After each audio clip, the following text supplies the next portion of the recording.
launching your brand in new countries. It's complicated, to be honest with you. That's a huge hack, and maybe one of the most important things if you want success. If you do those things, you're going to be so successful and you're going to avoid burning a lot of money. Hey everybody, this is Daniel Chabert from e-commerce Uptick, and today we're going to talk about how you should approach launching your brand in new countries and new markets. Basically, this is complex, but this is often something we hear from our clients. They're trying to scale, they want to get into new countries, and it could be an overwhelming task. You know, there's so many things to consider. I'm just going to lay out the things that actually move the needle that you should consider and potentially get done before you even want to think about launching in a new country. So first of all, you need to do your research. This is so obvious, but it needs to be number one. You need to do your market research, and within that market research, there's a lot of things like consumer behavior, you know, how they consume things, purchasing habits, and all these things. You need to consider that before you launch. So let's say you're launching in a new country with a new language, so the language barrier is very difficult. It's something you're definitely going to have to deal with. That can be some regulatory issues related to data privacy and other stuff like that. So you want to research the main sort of things that really is important in your market. And a big hack here is to try to research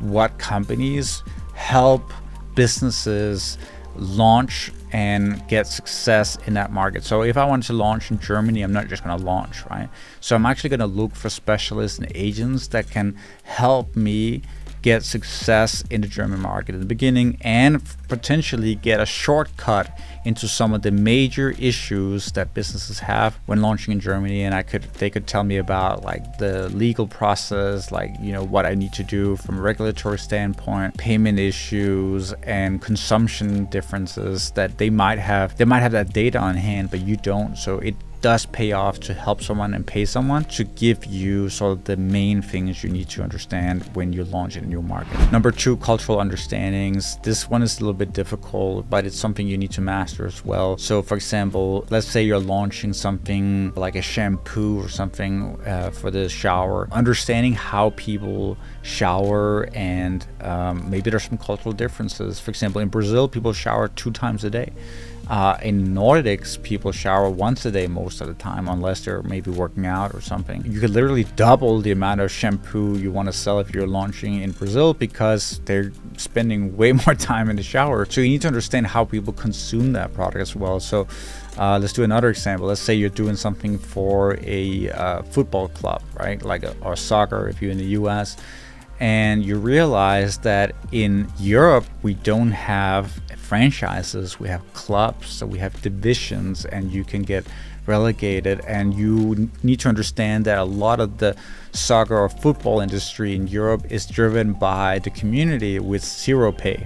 So the way you want to advertise your product in the football industry in Europe is to get out to all these volunteers and all these smaller clubs, and if you get success there, it's going to compound and scale massively.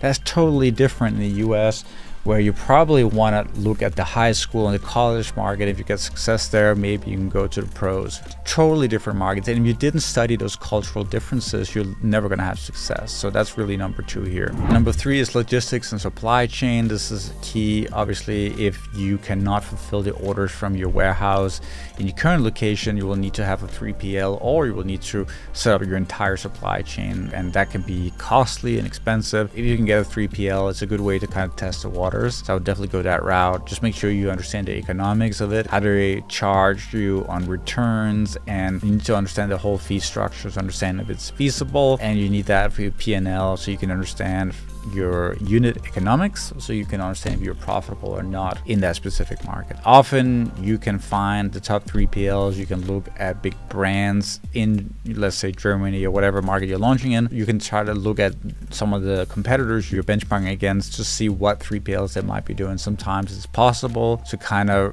reverse engineer that by buying their product, because you can see what location it was shipped from. Sometimes you can kind of find out what 3PLs they're using. So obviously supply chain is big, and with that, you know, you also have the legal aspect of it. Is there going to be any import fees, duty fees of any kind? You need to cover that. You need to make sure you have that all done. And In Europe, for example, we have a lot of compliance things related to VAT, paying, sales added tax and stuff like that. It's complicated, to be honest with you. You need to study that before you go in, and that's very related to logistics, just because usually it's paid when you ship into the country. But if you want to launch in a new market, you don't want your customers to pay duty fees. So you want to pay those fees up front, get it imported, and then you ship it out to the customer without any fees, right? Number 4, payment methods. It's probably one of the biggest ones. In the Netherlands, they use something called Ideal, which is massive. If you don't have that, you're not going to get success. In Denmark, we use something called mobile pay,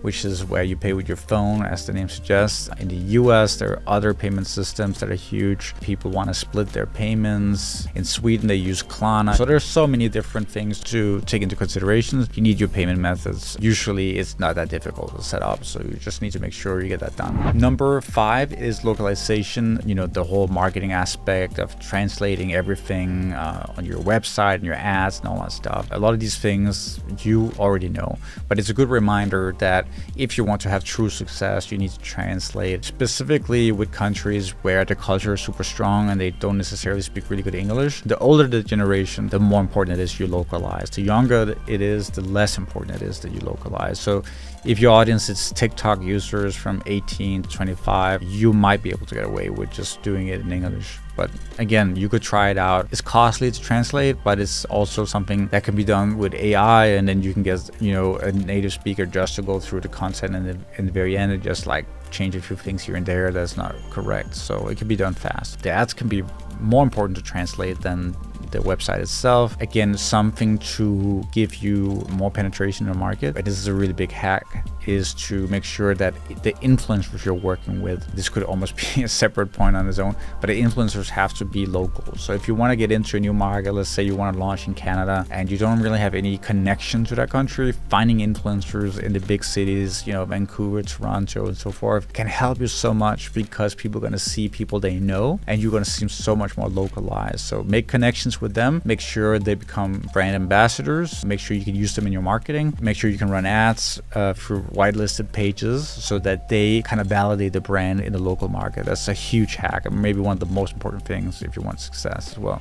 Number 6 is competitive analysis. Again, you want to make sure you get your 5 or 10 biggest brands and understand how are they designing their website, look at their ads up, see what ads they're running, look at their payment methods, look at their return policies, look at their USPs, look at the messaging they're trying to get across, because it's probably important for their success, and then take notes of all that and see if you can find your own way to spin that off to your own design, your own website, and that's going to help you a ton. Just really taking the best of what is already working from many other brands. That's really huge as well. Number 7 is pricing strategy. That is obviously key. Again, it goes together with the competitive analysis, but your pricing strategy might have to change a little bit depending on the purchasing power of that country, depending on your import fees and your taxes and your shipping costs. Your unit structure and the cost per unit, so forth, might change completely because of the 3PL you're using. So you might need to price differently if you want to maintain your margins. And on the flip side, again, competitors may pressure you down. In order for you to be competitive, you might have to price a little bit lower. Again, it's a very unique situation, because you ideally is creating a product so strong and a brand so strong that you don't always have to just set your prices lower just because the competitor is pricing it lower. But something to consider, and definitely to do a big analysis of before you launch in the market. Number 8 is local customer support. While the TikTok generation is perfectly happy with an English site, support something else, it becomes very concrete. They need your help, and they feel more secure if you could speak to them in the local language. So I definitely recommend having a chat support or just customer service in the local language, which isn't so costly today. You can go on Freelancer, Upwork, or other websites and hire somebody, at least temporarily, to make sure you can offer that support in the local language. Something that can help you as well is AI chatbot chatbots that can be set up in any language. And of course, just make sure that in those AI chatbots that there is an option to talk to a human. And in this case, this is where you bring in your freelancer that can speak the local language, and that can be helpful. And as sort of a last resort, I don't want to hire someone. You can use, again, AI to translate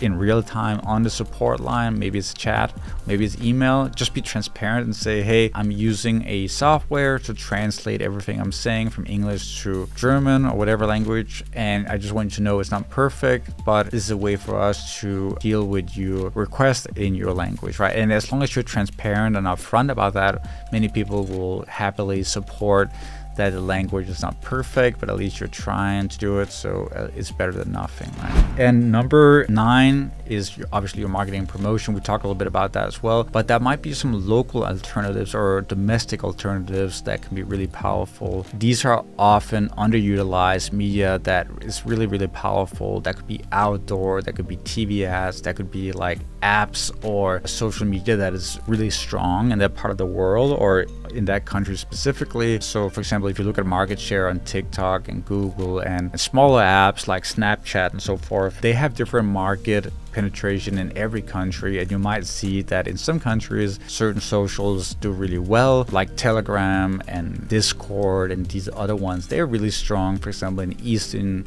Europe, but they're not as strong in, say, the United States. So again, finding out what really works locally can be massively impactful, right? The same thing with TV ads and so forth. You might get really good exposure for like low CPMs in some countries on TV and radio, even like these really like old school media. But again, they can be really powerful to launch a brand in a local market. So yeah, that's really the top 10. I think the last one I just wanted to talk about is scalability and flexibility. Honestly, you know, being able to scale in a country is massive. So understanding that you have the infrastructure in place to scale in that country you're launching in is really powerful. So let's say that you're launching in a market where it takes 3 months to ship the product there, and you have this huge clearance process with duties and so forth. That means that it's very difficult for you to get new product in. Maybe it's not the best option. So make sure you have that scalability and flexibility as well. Potentially, if it's a local market, that you can just drive one, you know, truck full of products there. You don't have to ship by sea in order to get more product in. That's absolutely key, right? Flexibility is also in your 3PL, making sure they are not demanding huge, you know, flat retainers, and they can work with even small amounts of product and so forth. That's really, really big too. And yeah, flexibility is obviously also keeping the cost low until the market and your size in the market is so big that it can sustain a bigger sort of infrastructure, right? So those were my 10 big things for launching in a new geo, a new location. If you do those things, you're going to be so successful and you're going to avoid burning a lot of money, right? So hopefully this was impactful. Subscribe to my channel if you think this was good, and if you don't, then I guess we'll not see each other again.